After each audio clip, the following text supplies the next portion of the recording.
Hi everyone, welcome back to What Guinea Needs with me and Guinea from Delhi and Polumi in Bangalore. Hi Polumi, how are you? Hi, I'm quite good. Yeah, that's very important too. We are in two different places, and I think the weather is also very different at these two different places. Actually, Yes. yeah. So, Okay, so we are waiting to see what have you brought today, Polumi. oh, okay. So this is another favorite book of ours called "What's Up with the Climate." P.S. What's up? It's like a postscript. What are up with the climate? Uh, Illustrated by Archana Srinivasan. Pratham Books. A very, very interesting book. First of all, I would like to remind all authors that most of us parents who have gone through a journey of reading the Crayon series, right? Oliver Jeffers, when the crayons left and when the crayons came back. So they are written like in an what we call in an epistemical tone, right? Everybody is writing letters to each other. The crayons are actually writing letters to this guy. Here, intelligently, but instead of the crayons, we actually have animals writing to each other. And there is a reason. I think maybe I would read one, and that will, in a way, sort of help you understand the context of this book. And the rest, I think, is for you all to discover. Dear Penguin, how's the weather there? Here it's moody every day, grump, grump.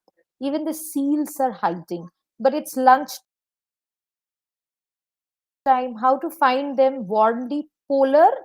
Have you heard from mosaic tailed rat recently? And if you see these are the illustrations. I think I will put it up this way.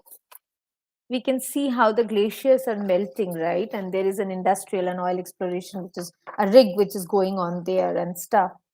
And the next letter is dear polar opposite bear. It's hot. It's very hot. It's very, very, very hot.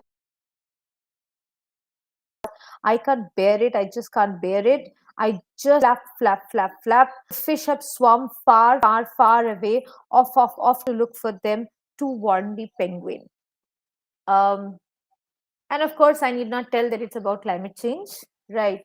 Now, when we speak about climate change, we often think of speaking about abstract conceptual, and it has become very funny these days that if it rains more, it becomes hot more, it becomes cold more. We suddenly bring this conjecture, oh, it's climate change. But what does it actually mean? For people, for the planet, for human beings, understandable when people actually are able to connect it to their problem. So a penguin is not able to find his or her food is a real problem, right? And I think children connect to that. That's what happens because my daughter is extremely fond of penguin, very, very fond. That's one animal I think if could have been kept as a pet, she would have loved to do that. It's like that. Okay. So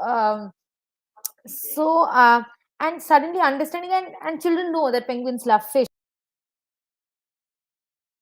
How they find fish is also a very funny phenomenon, but that it goes on. And very interestingly, it also speaks about few extinct species, which comes at the postscript that I have not heard for them. And it also introduces to many animals and the real problem of climate change. And climate change is not something very esoteric, right? And we don't need to go far. We definitely understand cities problems are also very climate change related problems, with more and more people coming to the city with with things happening. This is the first time both in the eastern coast as well as the western coast, which never happens because usually eastern coast, the retreating monsoon never reaches the Arabian Sea, the western coast. It happens that the question is what we do about it is the secondary part. But to speak to younger children about climate change in a little different way and not connected once again to trees, this and that, I think needed a very fresh way of looking into it. And I think this book does that wonderfully. And the rest work, I think we need to do equally sensitive about it, which we are not. I mean, understandably not, because it takes a lot for us also to push ourselves of a comfort zone. But I think as children, they are sensitive, and it's a wonderful book to start a conversation on.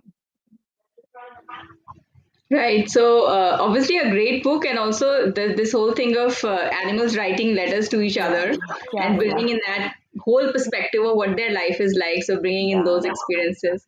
So is there any particular letter or any yeah, specific illustration that really stands out for you and your daughter when you read it? yeah, yeah. Yeah, so penguin is of course always a given favorite, but I also was surprised this part. So there is a forest fire, right? And the kangaroos are fleeing, and which is very recent, right? I mean, we also got to know what happened year before last year in Australia, um, and and I think for the first time, and we read it sometime back. She was just 5 at that point of time. She got to understand that there can be fire in the trees, okay, and what happens when there is extreme heat, and they can run into each other, and that entire forest fire and what it does to the animals and stuff. I think I won't say it's a favorite part, but I think this was the part she was really overwhelmed about, and she stayed with it for days, right? And then very recently, and I we could only understand it better because recently we went to Sakleshpur, which is like a, we were staying in a place all around there were forests and stuff like that, and she was continually asking, can be a forest fire here? And we said no, it's cold. And one day it did not rain, and she said, oh my god, it's so hot. And how I understand that how children, once you plant the seed now, it it's the calibration will come only with age and time, right? But it stays there, right? So how responsible they will be to things also depends on their exposure. It's not that they're spoiled. It's just that none of us ever spoke to them about many. This is one part I know she's still there with it. She knows forests can have fires as well, and that comes into her pretend play when she plays. She has a polar bear and stuff. So one day she was playing, oh, there is a forest fire, we have to run. What can we do? The baby kangaroo cannot run so fast, and all these things. So I think it is. I won't say it's a favorite part, but it was overwhelming for her, and really disturbing for us also to understand, how the sense of danger comes in a very different way. So Right, right. that's And I think this whole thing of, how if this can happen at one place at one time, what is the logic to say that it can't happen again at other times or in exactly, other places? exactly, Very logical in exactly. that sense. Yeah. Okay. So there was a small brook there. It's a running river. It's a brook, right? And the river was running very low. And because it was summers, and she looked at it and said, "Oh, there is no water, which means are things drying up there, right?" So that, as you rightly said, it missed my mind. That logically connecting. No, no, as the water runs down. Oh, but we got fire, and if the animals have to flee, they need to have water, na, to drink because it will be very hot and stuff. So Great. So thank you, Polemy, again for this book. And I hope other people are going to take a hint from this, bring this yeah. book, and trigger conversations on climate in a very nuanced way. So thank you, Yeah. Polemy, and see you next Tuesday with another book. Thank you.